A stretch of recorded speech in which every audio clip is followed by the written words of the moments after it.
목소리 들리십니까? 반갑네요. 네, 들립니다.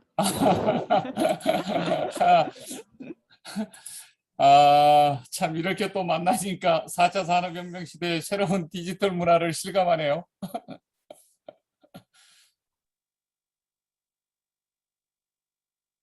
소리 잘 들리십니까? 네. 어, 감사합니다. 어, 먼저 우리 최수현 기자님부터 질문하시겠습니까? 바로 이렇게 질문이 들어가는 거였군요. 일단 출마 이렇게 정식으로 하시는 거 진심으로 좀 축하드리고, 또 가장 기대되는 부분이 아무래도 그 호남에서의 그 어떤 인지도, 그리고 지금 이 당에서의 가장 최악 부분인 거잖아요. 이 네. 부분을 어떻게 좀 끌고 올 보관이신 건지, 그리고 어쨌든 지지율이 지금 상당히 정체되어 있는 상황인데 후보님으로서는 앞으로 어떻게 그걸 좀 끌어올리실 생각이신지 개괄적인 것 좀 여쭤보고 싶습니다. 이 호남 부분에 대해서는 호남인들이 이 어떤 특정 지역을 제가 뭐 배경으로 해서 정치를 하거나 그럴 생각은 별로 없고요. 이 우리 국민들 모두가 지금 문재인 정권 4년을 겪으면서 저발전 시대, 저성장 시대를 지금 살고 있다라고 하는 걸 다 이 결핍의 시대가 왔다라고 하는 걸 느끼고 있기 때문에 지역 경제를 활성화시켜 줄 수가 있고 대한민국을 더불어서 통합시켜서 새로운 미래로 나아갈 수 있는 지도자가 나왔으면 좋겠다라고 하는 것이 호남의 정확한 지금 민심입니다. 그래서 과거보다는 이 지역주의에 사실 매몰돼서 특정 후보를 지지한다든지 특정 정당을 지지하는 성향이 굉장히 약화됐고 또 그런 흐름으로 가고 있습니다. 그래서 저는 그 호남뿐만 아니라 이 모든 국민들에게 어떻게 하면 대한민국이 미래에서 발전 국가로 갈 수가 있고 경제 성장을 담보할 수 있을 것인가에 대한 비전을 갖고 나왔기 때문에 그 비전을 가지고 저는 승부를 걸 생각이고요. 지지율 문제는 제가 이제 갓 나왔기 때문에 많은 분들이 저를 잘 모를 수도 있습니다. 그런데 저의 비전과 정책들이 나가게 되면 아마 제가 최단시간 내에 가장 빠른 속도로 국민들의 관심을 끌 수 있지 않을까 이런 생각을 갖고 있고요. 세 번째로 지금 현재 이제 지지율 문제, 당내 후보들 간의 지지율 문제를 말씀을 하시는데 저는 이제 지금 상황에서는 국민들이 아직 이 당의 후보가 누가 나왔고 또 어떤 후보가 어떤 비전과 정책과 전략을 갖고 있는지에 대해서 날씨도 덥고 그러니까 큰 관심이 아직은 좀 덜하다. 그런데 이제 본격적인 경선 국면에 돌입하게 되면 최소한 3주간의 기간에 우리가 경선을 하게 되고 그렇게 되면은 정권 교체를 바라는 모든 국민들뿐만 아니라 당원 대의원들이 어떤 분이 나왔는가를 굉장히 관심 있게 집중적으로 볼 것입니다.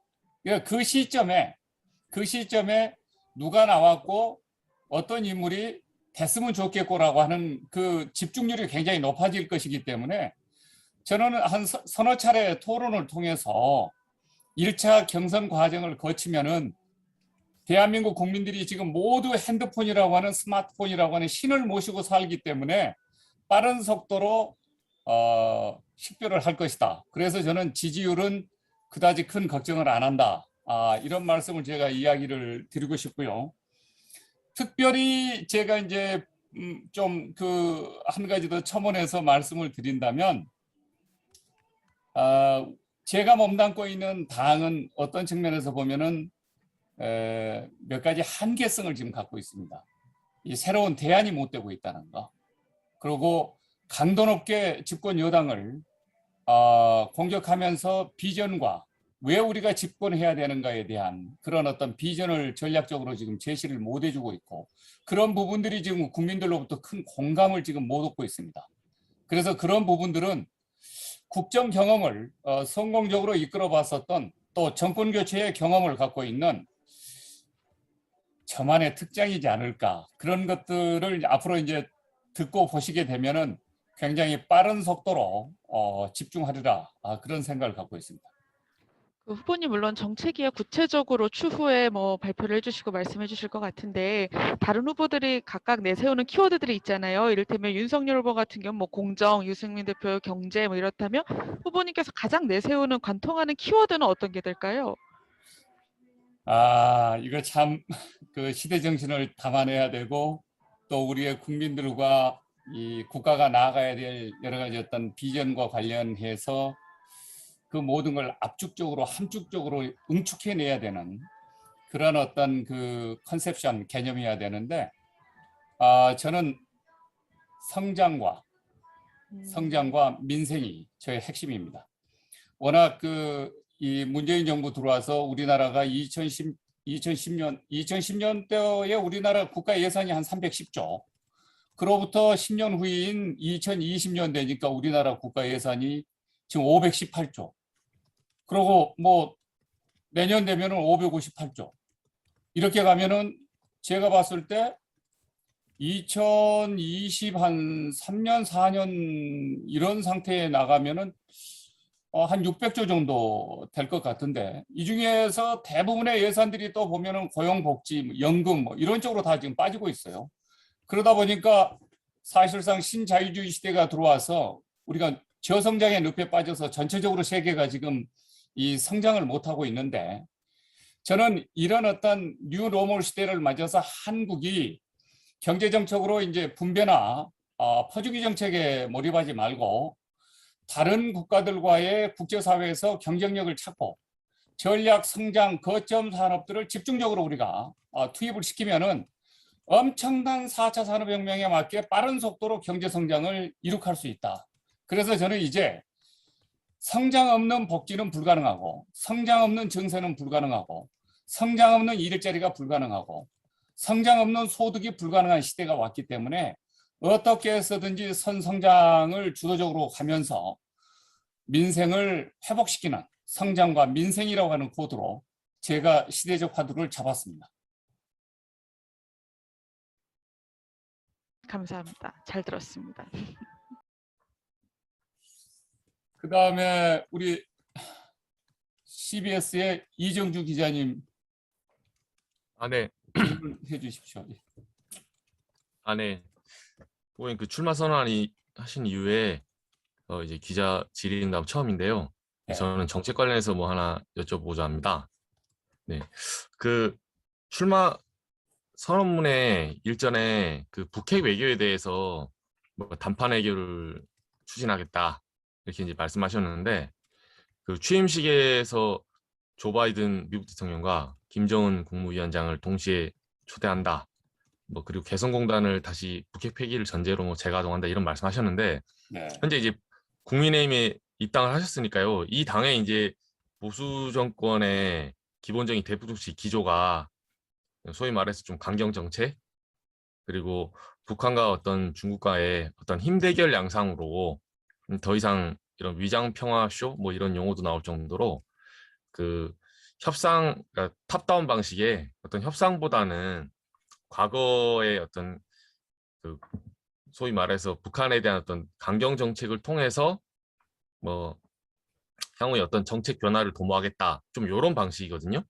그렇게 봤을 때 이게 당내에서 이제 대선 주자의 당내 전체 기류랑 조금 다르다는 어떤 이견이 있을 수도 있고 설사 집권을 하더라도 이제 대통령이 되신다면 여당 내에서 조금 반발이 나올 수 있다는 이런 문제 제기가 있어요. 이 부분에 대해서는 조금 어떤 보관을 갖고 계신지 궁금합니다. 지금 최수연 기자님하고 지금 이정주 기자님이 지금 질문을 하는 그 질문의 수준이 백악관 출입하는 그 조 바이든 대통령에게 던지는 수준보다 훨씬 더 철학적이고 포괄적이고 심층적인 그런 어떤 질문으로 다가와서 제가 질문자에 섰으면 훨씬 좋겠다, 편했겠다 이런 생각이 듭니다. 지금 일단 제가 갖고 있는 비전과 생각과 공부를 해왔던 그런 컨텐츠를 기반으로 말씀을 드린다면 저의 생각은 그렇습니다. 이제 제가 그런 생각을 던지는 것은 하루 이틀이 아니고요. 우리나라가 미래에 이제 어떻게 하면 대한 강국으로 갈 수 있을 것인가, 세계 패권국이 될 수 있을 것인가에 대한 그런 국가적 철학에 기반해서 우선 저의 지금의 시점에 그런 어떤 정책을 던지는 건데, 지정학적으로 보면 우리나라는 이제 4대 강대국에 둘러싸여 있고 항상 위로는 대륙 세력이 지배하고 있고 아래로는 미국, 일본이라고 하는 해양 세력들의 영향권 하에 들어가 있는데, 이게 이제 대륙 세력과 해양 세력 간의 패권 다툼을 하게 되면 항상 그 강자의 운명에 따라서, 승자가 어느 쪽인가에 따라서 우리의 운명과 역사가 갈림길에 섰었던 것이 이제 이 나라의 운명이었는데, 그런 측면에서 지금 분단도 쪼개지게 되면 위는 이 중국, 러시아라고 하는 대륙 세력의 영향을 받게 되고, 북한은 남한은 태평양이라고 하는 소위 말해서 미국, 일본이라고 하는 해양 세력의 영향을 많이 받게 돼서 이게 기본적으로 21세기 강대국으로 가야 되는데, 강대국의 조건이 뭐냐 그러면은 첫째 인구고 영토인데 자원인데, 이 두 개가 분단 체제 하에서는 강대국의 조건으로 진입할 수 있는 그 조건을 갖추고 있지 못하기 때문에 어떤 형식이 되든 간에 이 분단 체제는 종식시키는 것이 우리 미래 세대를 위해서 천년의 강대국을 틀을 유지하는 데 매우 중요하다. 이제 그런 측면에서 지금 입장에서 생각을 한다면은, 그러면 어떻게 북한의 핵 문제를 제거할 것이며 북한과 개혁 개방을 통해서 남북의 새로운 이 공동 번영 내지는 이 협력과 공존과 평화의 시대로 통일의 문을 열 것인가라고 하는 것이 굉장히 그 고민이었습니다. 그렇게 본다면 우리는 지금 가장 북한과 북한이 갖고 있는 잠재적 위협인 핵 문제 해결에 우리가 온통 심혈을 기울여야 되고 대북 전략에 초점을 맞춰야 된다. 이것이 저의 생각입니다. 그렇게 하려면 어떻게 해야 되는가? 북한이 핵무기를 가질 필요가 없는 상황을, 주변 상황을 만들어줘야 됩니다. 또 두 번째로 북한이 핵을 가지고 뭘 할 것인가라고 하는 그 목적과 전략을 정확하게 꿰뚫고 그 문제를 풀어줄 수 있는 요구 조건을 풀어줄 수 있는 그런 어떤 그 분위기와 환경을 만들어줘야 됩니다. 우리가 할 수 있는 한. 저는 그것이 뭐냐 그러면은, 북한이 항상 하는 말이 핵을 갖고 우리가 핵을 무장할 수밖에 없다라고 하는 그 이면에 여러 가지 어떤 레토릭은 미국이 북한에 대해서 적대시 정책을 포기하지 않기 때문에, 우리는 미국이 언제든지 북한을 공격할 수 있기 때문에 그 공격으로부터 우리가 자비적인 방어 시스템을 구축하려면 핵을 보유하는 수밖에 없다. 이 말은 다시 말해서 미국의 대북 적대시 정책이 철회가 되고 북미 간의 수교 관계가 이루어지고 국교 정상화가 이루어지고 북한의 체제 위협을 하지 않겠다라고 하는 외부적 위협을 막아주고 더불어서 경제 번영을 동시에 이룰 수 있다라고 하는 인센티브를 준다면은 북한이 상당한 정도의 핵을 포기할 그 여러 가지 어떤 그 가능성들을 제고하면서 대남 전략에 대한 어떤 핵 공격, 핵 위협 전략도 약화시킬 수가 있다. 그래서 저는 그 부분에 대해서 조 바이든 미국 대통령은 제가 김대중 대통령한테 선물로 줬었던 넥타이를 바꿔 매가지고 김대중 대통령을 굉장히 존경한 이 미국의 대통령이라고 하는 점을 감안해서 제가 만일 대통령이 된다면은 한미 관계는 굉장히 최정점에 오를 것이고, 그렇게 된다면은 조 바이든 대통령과 설득을 해서 대화를 해서 북한의 핵 포기를 전제로 우리가 북미 간의 국교 정상화를 하면서 북한에 대한 경제적 지원을 전략 무기 공급 차원이 아닌 차원에서 북한의 인민들이 먹고 사는 문제를 해결해주는 그런 어떤 차원에서 경제적 지원을 해주고 장마당을 지원해주고 또 생필품을 지원해주고 식량과 비료를 지원해주면서 핵을 포기하면 포기할수록 경제 성장이 급성장으로 갈 수 있다라고 하는 것을 주게 되고, 외부적 군사적 위협을 막으면 저는 우리를 위협하고 동북아를 위협하고 주변 국가를 위협하고 미국을 위협하는 북한 핵 문제를 해결할 수가 있다. 그래서 제가 대통령에 취임하면은 우리를 생존권적 차원에서 위협하는 가장 절박한 위험 물질인 북한의 핵 위협을 우선적으로 완화시키거나 제거하는 데 국가적 목표를 둬야 된다. 그런 측면에서 대통령 취임식장을 이용해서 취임하자마자 저는 미국의 조 바이든 대통령을 초청하고 북한의 김정은 위원장도 초청해서 제가 중재를 해서 양국 정상들을 소위 말해서 정상회담으로 이끌어서 북핵 문제에 대한 폐기 작업, 대북 외교 작업을 시작해 볼 만한 것 아닌가. 저는 또 시작하면 미국과 북한을 다 설득해서 우리가 한반도를 핵없는 평화지대로 만들 수 있는 저 나름대로 외교적 비전과 전략과 이 노하우를 갖고 있기 때문에 나는 그것이 가장 급선무다라고 생각을 했기 때문에 제가 취임식을 하게 되면은 미국의 조 바이든 대통령과 북한의 김정은 위원장을 동시에 초청해서 우리 민족의 생존 위협을 노리고 있는 북핵 문제를 가장 우선적으로 폐기하거나 없애면서 남북 공동 평화 번영의 시대를 열어 나가야 되겠다라고 하는 것이 저의 꿈이고, 그렇게 되면 경제적 상호 교류 협력이 커지면서 북한도 경제적으로 굉장히 성장을 하면서 한반도의 새로운 평화의 기운이 커지면서 남북 통일 시대가 다가올 수가 있다. 이렇게 되면은 당장은 영토적으로 통일을 체제적으로 하지를 않더라도 8천만 민족이 하나의 시장 공동체를 형성하면서 외부적 위협이 없이도 외부 시장이 개방되지 않고 막아놨어도 8천만 정도 가지면은 내수 시장으로도 우리가 경제 번영의 틀을 만들 수 있기 때문에 새로운 남북 간의 동반 경제 성장을 이룰 수 있는 평화지대로 한반도를 거듭나게 할 수가 있다. 이것이 저의 대통령에 취임하면 첫 번째로 이루고 싶은 저의 꿈이다.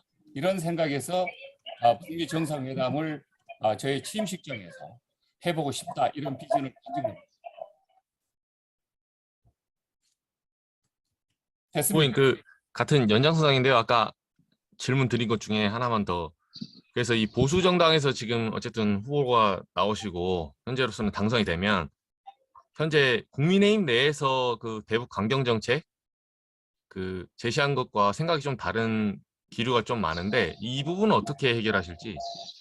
저는 그 부분에 대해서는 권영세 대외협력위원장과 제가 입당을 하면서 입당의 전제 조건이 저의 모든 정책들이 사실상 주도적으로 채택이 돼서 제가 주장하고 설득하고 토론하고 정책을 전개시키면은 그것을 막지 않겠다라고 하는 전제 조건이 설 수 있느냐 그랬더니 얼마든지 그 정책을 수용하고 우리 당에 와서 합리적으로 논의할 수 있는 그런 공간의 장을 다 열어놨기 때문에 그런 것에 대한 하자와 문제는 없을 것입니다. 그리고 지금 이 장 의원님이 들어오셔가지고 그런 논리로 남북의 평화와 경제 협력과 또 북한의 핵 문제를 제거하겠다라고 하는 그런 전략과 특유의 정책을 갖고 계시기 때문에 아마 우리 당에 어떤 분들이 와서 토론을 하거나 대화를 해도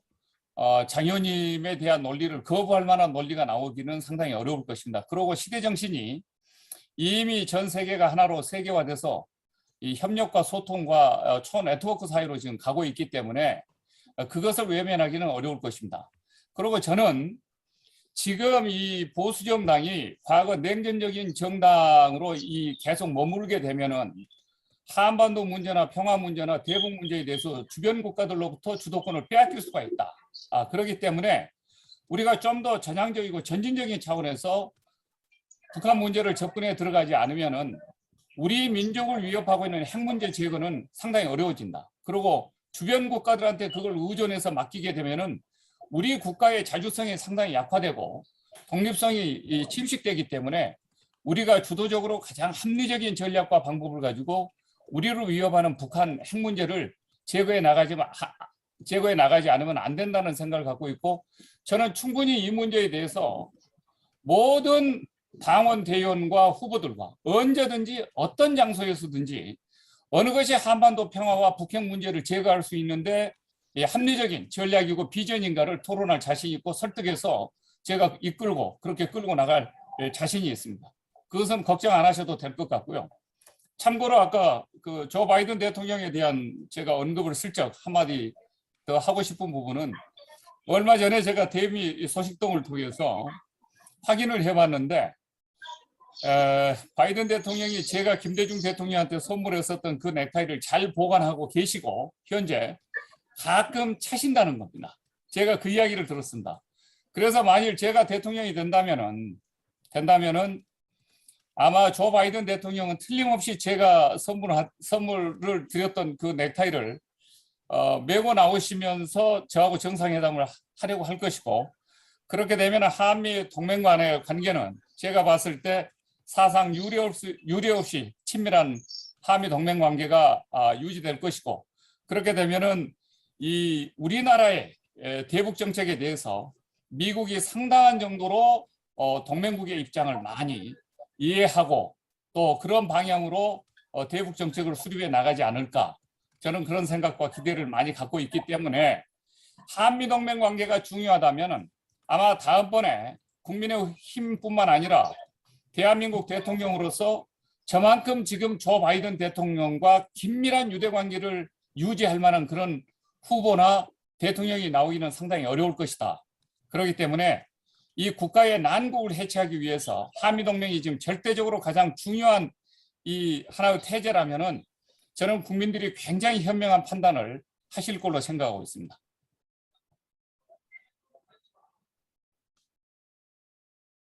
질문 있으시면 더 하십시오.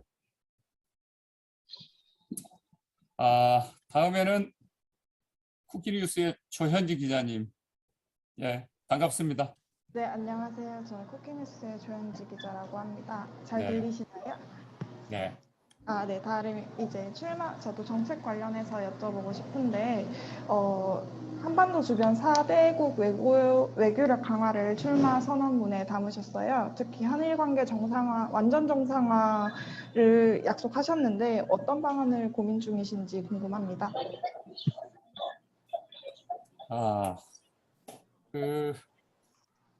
지금 한일 관계는 저희들이 감정적으로 접근하면 안 된다고 생각합니다. 제가 말씀드렸듯이 우리나라는 지오폴리티컬리 지정학적으로 이 5,000년 역사 속에서 이 대륙 세력과 해양 세력의 그 중간 지점에 서 있습니다. 그러니까 한반도의 이 지도를 이렇게 쭉 보시면은 38선 위쪽은 이 러시아, 중국과 국경선을 지금 맞대고 있습니다. 그 훈춘 신의주 단동 가면은 중국과 두만강, 압록강을 강과 산을 끼고 들판을 끼고 이 백두산에서부터 시작해서 연해주로 들어가는 훈춘 삼각지대까지 가면은 그 삼각주에 러시아와 중국과 북한이 동시에 한 100m 간격으로 이렇게 이 국경선을 지키는 초병의 그 삼각지대가 나옵니다.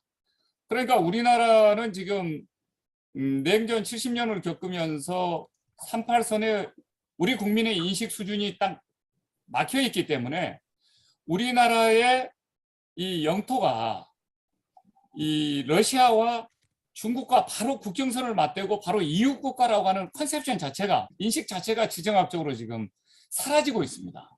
이 자체가요. 그래서 저는 이 문제는 우리가 주변 4대 강대국들을 미국과 일본, 중국과 러시아라고 하는 이 4대 강대국들에 우리가 둘러싸여 있기 때문에 이 4대 강대국들과의 원만한 외교 관계를 유지하면서 좋은 관계로 공동 번영 전략을 펼쳐나가지 않으면 상당히 국가가 어렵습니다. 만일 예를 들어서요, 미국과 우리가 동맹 관계가 끊어지면은 일본 자위대가 독도를 점령하겠다고 들어오고 중국의 인민해방군이 서해안에 뭐 이호도라든지 제주도를 예를 들어 점령하겠다고 동시에 양쪽에서 대륙국가와 해양국가가 자기들끼리 담합해가지고 밀고 들어오면은 대한민국 60만 군을 가지고 그 거대한 강대국들과 대항할 수 있는 길을 잃어버립니다.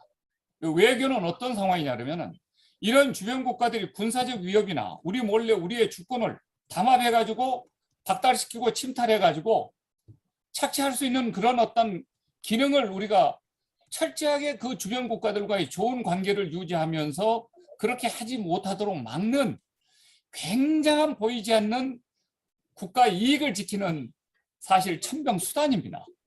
어느 한 나라하고 불편한 관계에 나가서도 안 됩니다.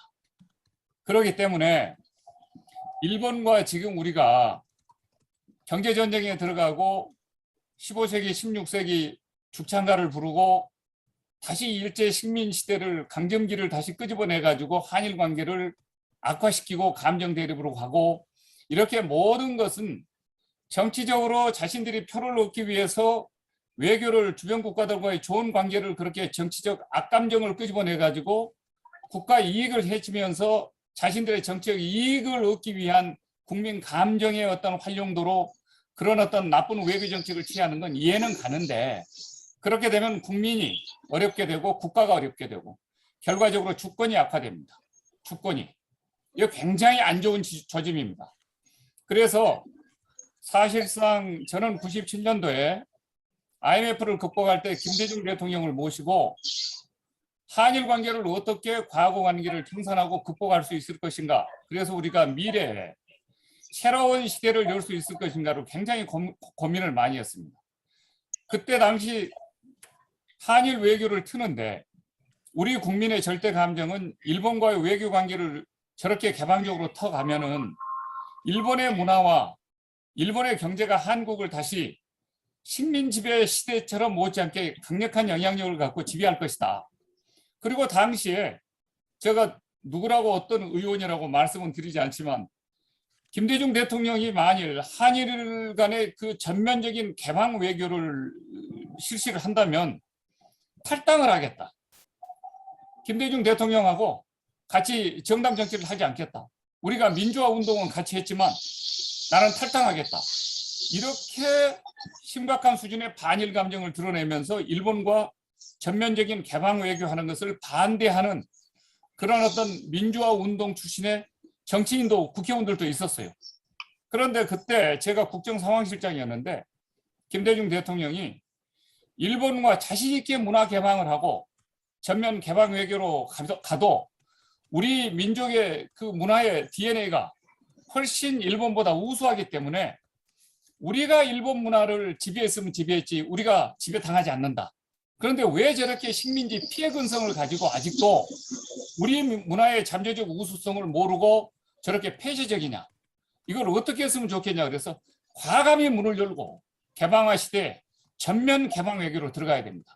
그래서 사실 일본 천황과의 외교도 궁전에 가가지고 일본 천황이라고 이야기를 해주면서까지 외교적으로 일본인들의 마음을 끌어안으면서 한일 관계를 한 단계, 전면 한 단계 높여놓는 개방 단계로 끌고 올라갔죠. 그때 사실 일본의 수상이 오부치 게이치오였고 한국은 김대중 대통령이었지만은 우리가 김대중 오부치 21세기 한일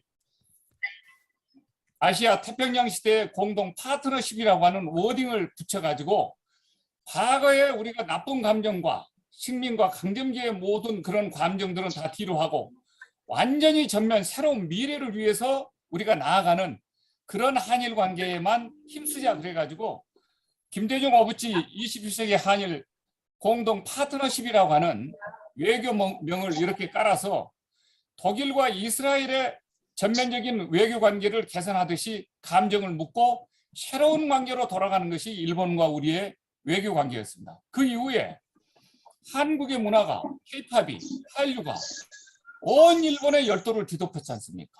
그러니까 그때 당시 그걸 반대했었던 모든 사람들의 생각과는 달리 일본의 젊은 층과 일본의 주부들이 한국의 K-팝과 한류에 반해가지고 얼마나 많은 관광 자원이 한국으로 들어왔고 그 당시만 한다 하더라도 일본은 세계 경제 2위였기 때문에 한국의 K-팝과 한류가 일본 무대에서 그런 급성장을 하고 세계 경제 2위 국가인 일본인들로부터 이렇게 호평을 받는다라고 하는 것은 유럽과 미국으로 한국 문화가 K-팝이 확산되는 아주 중요한 교두보였고 디딤돌 역할을 했었거든요.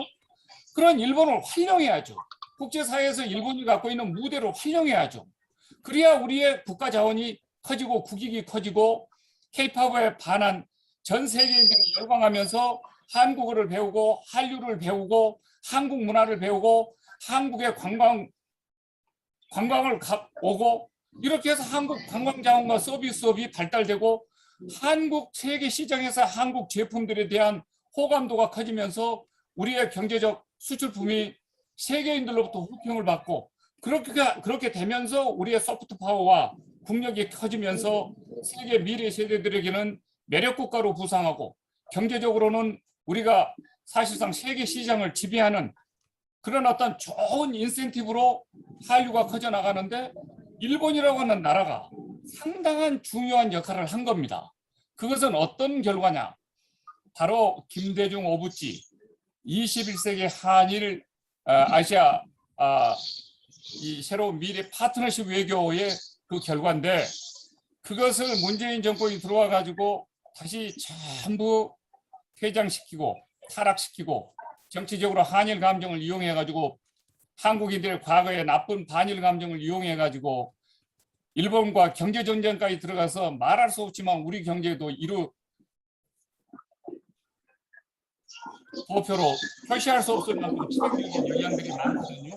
그래서 저는 이것은 문재인 정권이 김대중 대통령의 정신을 계승하겠다라고 하는 이 말로는 그렇게 하면서 사실상 김대중 대통령이 추진해 왔었던 모든 외교 정책과 이런 것들을 다 황폐화시키고 사실은 이 추락시킴으로 인해 가지고 우리가 가고자 하는 강대국의 그런 어떤 방향과는 전혀 맞지 않는 방향으로 지금 가고 있기 때문에 저는 제가 대통령이 되면 주변 4대 강대국들과도 아주 잘 지내고 협력하고 화합하고 공존하는 그런 외교를 할 것이고 그것이 우리 국익에 도움이 되고 우리 국력 향상의 첩경이고 그런 차원에서 제가 추진했었던 이 김대중 오부지 한일 21세기 파트너십 그 외교 기조와 그 내용을 다시 전면 복원시켜서 한일 간의 그 원활한 관계를 다시 재복원하겠다.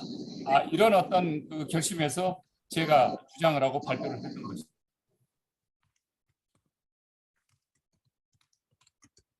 네, 답변 감사합니다. 감사합니다.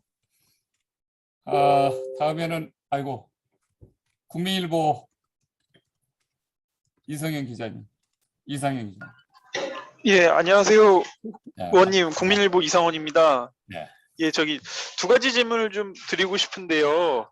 이제 얼마 전에 페이스북에 윤석열 대세로는 오래가지 못한다라고 쓰신 글을 봤는데, 윤석열 후보의 가장 큰 문제점이 무엇이고, 그 다음에 후보님이 윤석열 후보와 대비했을 때 좀 가지는 강점이 무엇인지 궁금하고요. 그리고 두 번째 질문은 이제 국민의힘 입당하실 때 김대중 대통령의 정신과 박정희 대통령의 정신을 이제 융합해서 국민 대통합을 이루겠다고 말씀하셨는데 구체적인 방안이 조금 궁금합니다, 후보님. 제가 질문이 나오지 않았으면 참 좋았겠다 생각하고 계속 그런 제가 안 나온 질문 기대하지 않았던 질문이 안 나오길 바라고 윤석열 후보에 대한 질문은 끝까지 안 나왔으면 생각하고 넘어가는구나 이러고 기대를 하고 있었는데 나오네요. 예, 괜찮습니다. 좋습니다. 그 윤석열 전 검찰총장은 검찰총장으로서의 역할은 어땠는지 저는 잘 평가하기가 쉽지 않은데 정치인으로서는 정치를 모르는 것 같아요. 정치를 전혀 모르는 것 같고 국정 운영에 대해서 한 번도 생각을 안 해보신 분 같고 정무적 판단이나 이 정치인으로서 필요로 하는 전인적인 어떤 그 세계관이 상당히 좀 결여된 것 아닌가 이런 느낌을 많이 받고 있고 최근에만 한다고 하더라도 이 현실 문제에 대한 기본적인 인식이 안 되어 있는 것 같아요.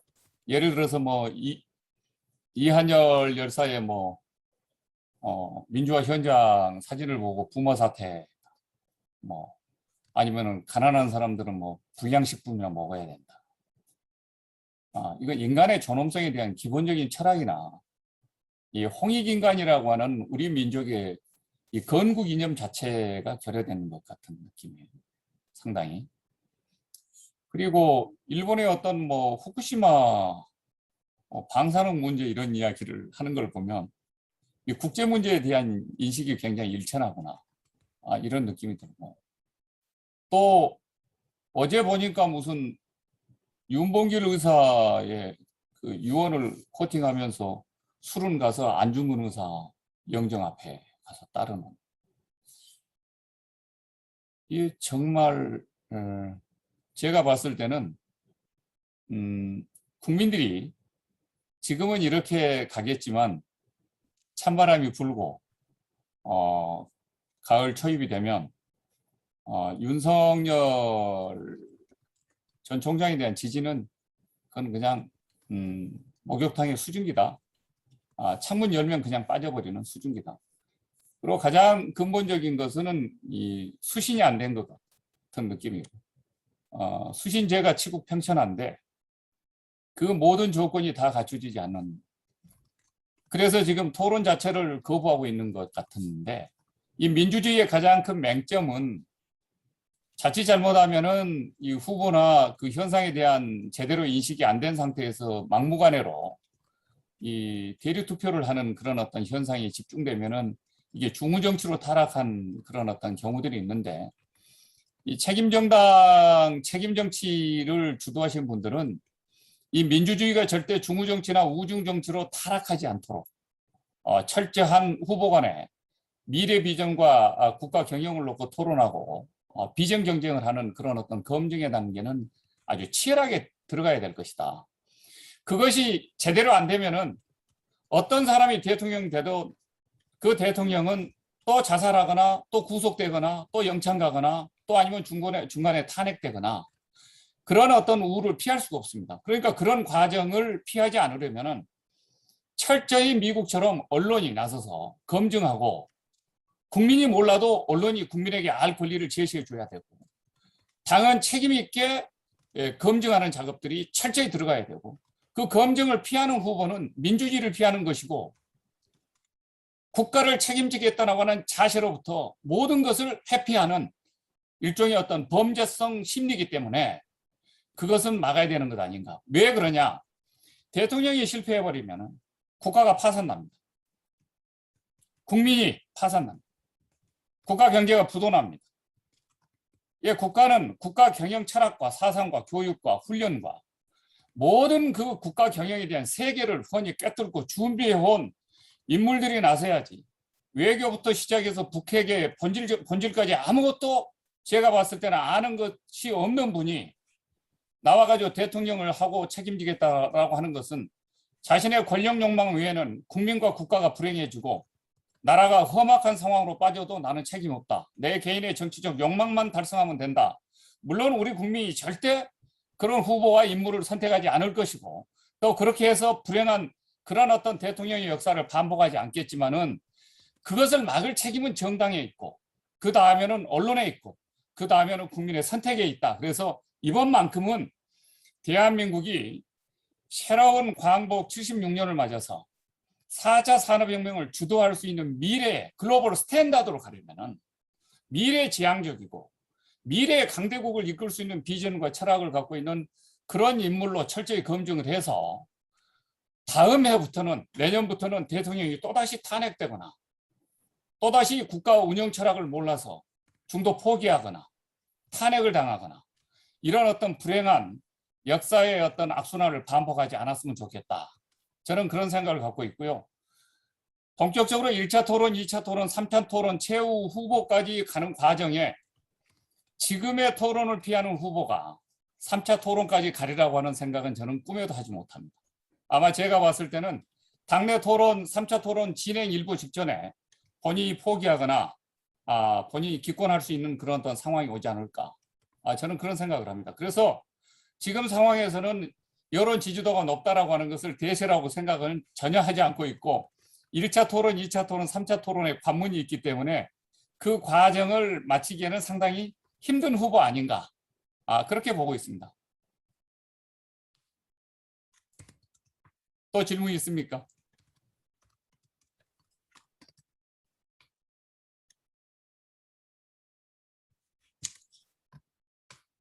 질문 없으면 여기서 마칠까요?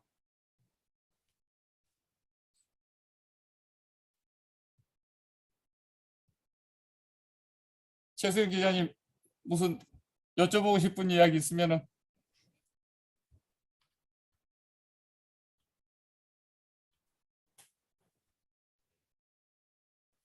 제가 그 한 가지 더불어서 말씀을 드린다면 2002년도에 9월이었던가요? 기억되는데 그 당시에 노무현 후보가 9.3%였습니다. 그리고 이해창 후보가 53.3%였는데요. 무려 5배의 차이가 나더군요. 당시에. 그래서 이게 게임이 안 된다 이런 생각을 다들 했었고 이해창 대통령론이 대세였습니다. 그런데 9.8%의 노무현 후보가 53.3%의 그게 3개월 전이었습니다. 그러니까 3개월 대통령 선거 3개월을 남겨두고 3개월 전에 여론조사가 그렇게 나왔었습니다. 무려 5배였습니다. 그런데 어떻게 됐습니까? 결과는 이해창 후보가 53.3%, 5배, 게임 끝났습니다. 그런데 제가 봤을 때 지금 윤석열 후보는 당시 이해창 후보와 비교를 한다면은 3분의 1도 안 됩니다. 3분의 1도.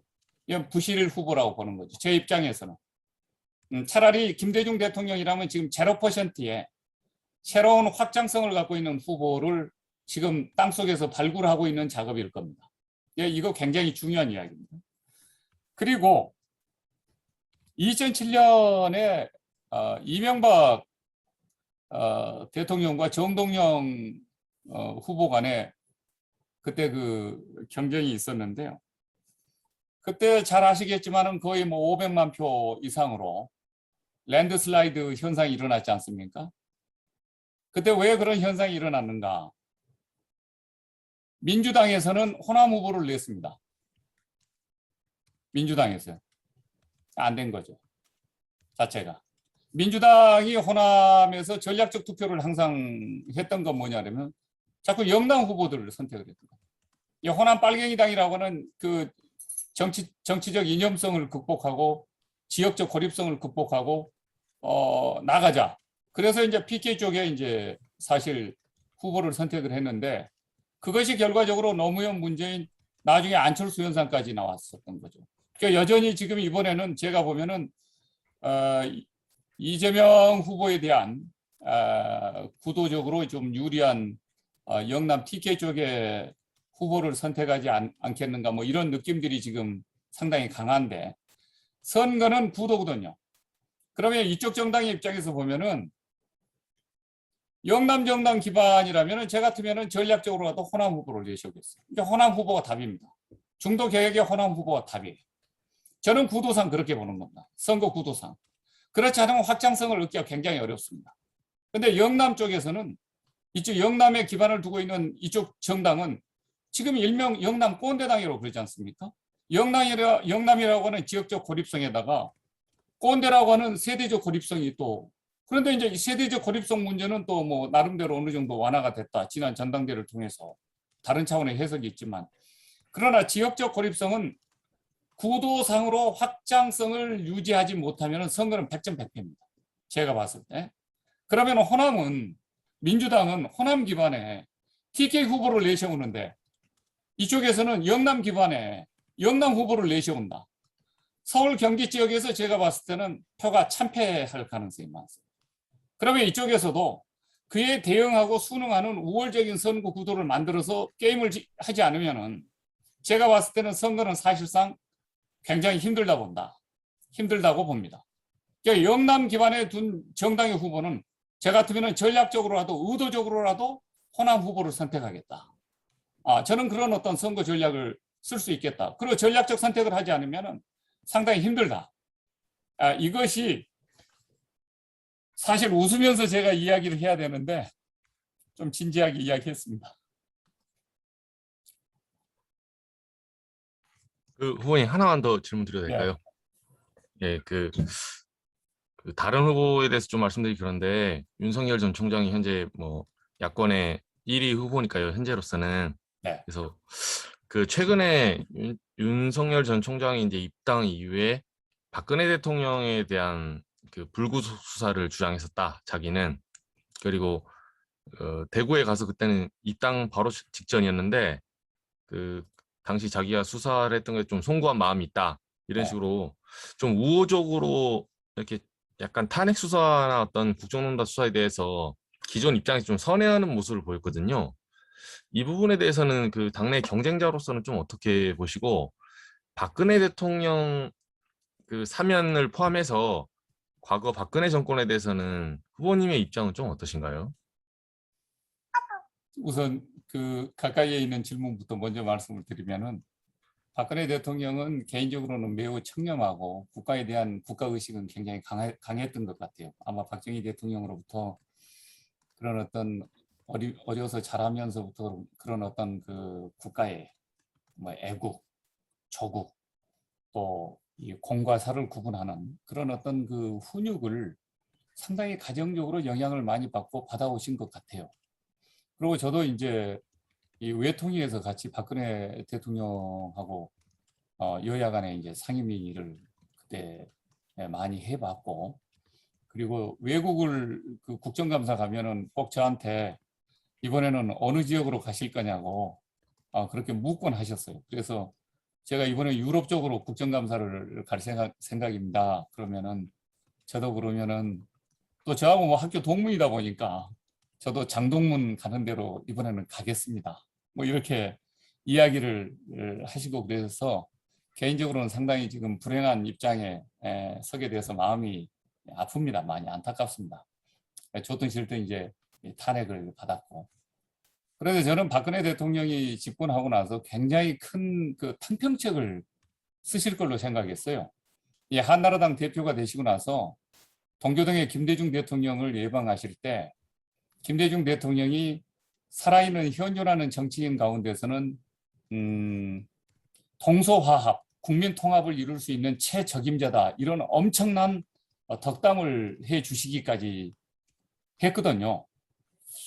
그래서 저는 굉장히 광폭적인 포괄적인 그런 어떤 인사 탕평책을 취하면서 아버지를 능가하는 국민 대통합의 정치를 좀 할 수 있지 않을까, 이런 기대를 사실 가졌었는데, 나중에 참모들과도 언론과도 국민들과도 이렇게 소통을 하지 않고 참모를 그렇게 가까이에 두지 않는 것이 오늘날 지금 국정 운영에 저런 어려움을 맞게 되고 탄핵을 당하게 된 것 아닌가, 이런 생각을 많이 갖고 있습니다. 개인적으로는 상당히